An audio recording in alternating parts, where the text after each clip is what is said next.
پاکستان کا دوسرا بڑا شہر اور صوبہ پنجاب کا دارالحکومت لاہور پوری دنیا میں ایک مشہور اور تاریخی شہر کے طور پر جانا جاتا ہے۔ پوری دنیا سے سیاح اس کو دیکھنے کے لیے آتے ہیں اور ایک کہاوت بھی مشہور ہے، جنہیں لاہور نہیں ویکھیا وہ جمیا ہی نہیں۔ لاہور کا مزاج، رنگ ڈھنگ، موسم اور میلوں ٹھیلوں میں وہ حسن مضمر ہے کہ جس نے اسے دیکھا نہیں وہ دیکھنے کی آرزو رکھتا ہے، اور جو اسے دیکھ لے وہ اسی کا ہو جاتا ہے۔ میں ہوں نا فلم کے ایک گانے چلیں جیسے ہوائیں کی لائن، میرا ہو گیا وہ جو ایک بار مجھ سے ملا، لاہور پر بالکل فٹ بیٹھتی ہے۔ کچھ مورخین کے مطابق لاہور کی تاریخ 4000 سال پہلے تک کی ہے، تاہم یہ ثابت ہو چکا ہے کہ لاہور کم سے کم 2000 سال پرانا ہے۔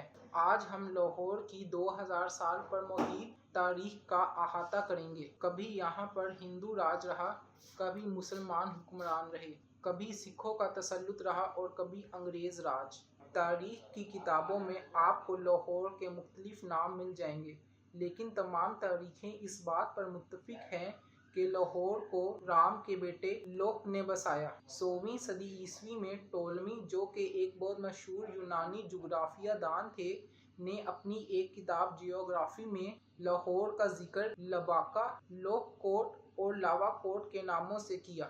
لاہور اس وقت ایک گمنام شہر تھا، بلکہ اس وقت زیادہ بڑے شہر تلمبا، دیپالپور اور ملتان تھے۔ لیکن حیرت ہے کہ ٹالمی سے پہلے مگستنیز، جو کہ چندرا گپت موریہ کے عہد میں سفیر تھا اور پورا ہندوستان گھوما تھا، اس نے بھی لاہور کا ذکر نہیں کیا۔ اس نے راجہ پات، جو ابھی جی ٹی روڈ کے نام سے جانا جاتا ہے، کا ذکر تو کیا، لیکن لاہور کا ذکر نہیں کیا۔ اس سے پتہ چلتا ہے کہ اس وقت لاہور کوئی زیادہ بڑا شہر نہیں ہوگا، چند ہزار لوگوں پر مشتمل ایک شہر ہوگا۔ شونزونگ 630 صدی عیسوی میں بدھسٹ مجسمے اور علم کی کھوج میں ہندوستان آیا، لیکن سیالکوٹ سے جلندھر جاتے ہوئے اس کا قافلہ لٹ گیا، اور لٹے پھٹے وہ جہاں پہنچے وہاں کے لوگوں نے ان کی خوب خاطر مدارت کی، اور یہ چند ہزار آبادی پر مشتمل شہر جی ہاں لاہور ہی تھا۔ لیکن شونزونگ نے بھی کہیں بھی لاہور کا ذکر نہیں کیا۔ شونزونگ کے ایک شاگرد ہولی نے اپنے استاد پر ایک کتاب لکھی، اور اس کتاب میں ہولی نے سیالکوٹ سے جلندھر جاتے ہوئے لٹنے کا قصہ بھی درج کیا۔ اپنی کتاب میں ہولی نے لاہوریوں کو زندہ دل لوگ لکھا، جو بہت ملنسار لوگ تھے، محبت کرنے والے تھے اور مہمان نواز تھے اور تفریح پسند تھے۔ 1017 ابو ریحان البرونی نے برصغیر پاک و ہند کا سفر کیا اور زمین کی پیمائش کی، اور جہلم میں نندلا ٹیلہ پر چھڑی گاڑ کر اسے زمین کا مرکز قرار دیا۔ کتاب الہند لکھی اور لاہور کو راوی کے مشرق میں لوحاور لکھا، لیکن وہ لاہور سے زیادہ متاثر نہیں ہوا۔ اس نے لاہور کے بارے میں زیادہ نہیں کہا۔ 1021 محمود غزنوی نے لاہور کو فتح کیا اور لاہور میں بہت لوٹ مار ہوئی۔ لاہوریے ایک بار پھر اکٹھے ہوئے اور اپنے شہر کو بسانا شروع کیا۔ محمود غزنوی کے پوتے بہرام پہلا سکہ جاری کرتے ہیں، جس پر درج ہے دارالسلطنت لاہور، اور یوں پہلی بار تاریخ میں لاہور منظر عام پر آیا۔ اس دور کے دوران لاہور ایک اہم شہر کے طور پر ابھرا، جس میں ادبی لوگ، علماء کرام اور صوفی بزرگ آ کر آباد ہوئے، لیکن امن کا دور زیادہ عرصے نہیں رہ سکا۔ معز الدین غوری نے 1186 میں لاہور پر قبضہ کر لیا،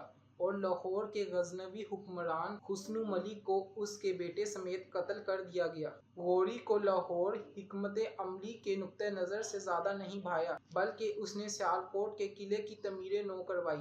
مارچ 2006 میں معز الدین غوری کے قتل کے بعد قطب الدین ایبک نے شمال مغربی ہندوستان میں غوری علاقوں کے کنٹرول کے لیے ایک اور جنرل تاج الدین یلدز سے جنگ کی۔ اس مہم کے دوران اس نے غزنی تک پیش قدمی کی، لیکن بعد میں وہ پیچھے ہٹ گیا اور لاہور میں اپنا دارالحکومت قائم کیا۔ امن کا چرچا ہوا، لیکن قطب الدین ایبک چوگان یعنی پولو کھیلتے ہوئے گھوڑے سے گر کر مر گیا، اور پھر لاہور تین لوگوں تاج الدین یلدز، جو کہ اپنے آپ کو معز الدین غوری کا جانشین سمجھتا تھا، اور ملتان اور سندھ کے حکمران ناصر الدین قباچہ اور دلی کے سلطان التمش کے درمیان اقتدار کی جنگ کا نشانہ بن گیا۔ قباچہ اور التمش ऐबक के दामाद थे।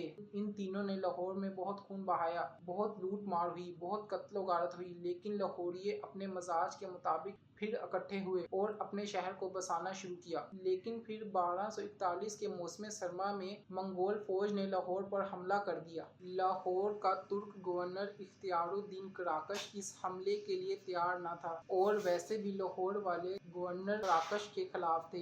कराकश रात के अंधेरे में लाहौरियों को मंगोलों का मुकाबला करने के लिए तने तनहा छोड़कर दिल्ली भाग गया। मिनहाजुद्दीन सिराज लिखते हैं कि लाहौरियों ने मंगोलों के साथ कांटे का मुकाबला किया। 30 से 40 हजार मंगोल मारे गए और दुगने जख्मी हुए। लाहौर के तुर्क डिप्टी कमिश्नर AK शंकर और फौज के जानवरों को चारा सप्लाई करने वाले दीनदार मोहम्मद और इसके बेटे बेजिगरी से लड़े और लाहौर पर कुर्बान हो गए और मंगोलियों को लाहौर से भाग जाने पर मजबूर कर दिया गया। 1996 में हिंदुस्तान पर एक और मंगोल हमला कतलाक ख्वाजा की क़यादत में किया गया और तहरीके फरोज शाही बताती है कि लाहौर को छोड़ दिया गया और दिल्ली को तख्तो तराज कर दिया गया। 14वीं सदी ईस्वी में 1398 तक मंगोलियों ने इस शहर पर बार बार हमला किया जब तक ये शहर तुर्क फातेह तैमूर के कंट्रोल में नहीं आ गया। इसने गवर्नर नुसरत के भाई मलिक शेखा को गिरफ्तार करवाया क्योंकि मलिक शेखा खोकर ने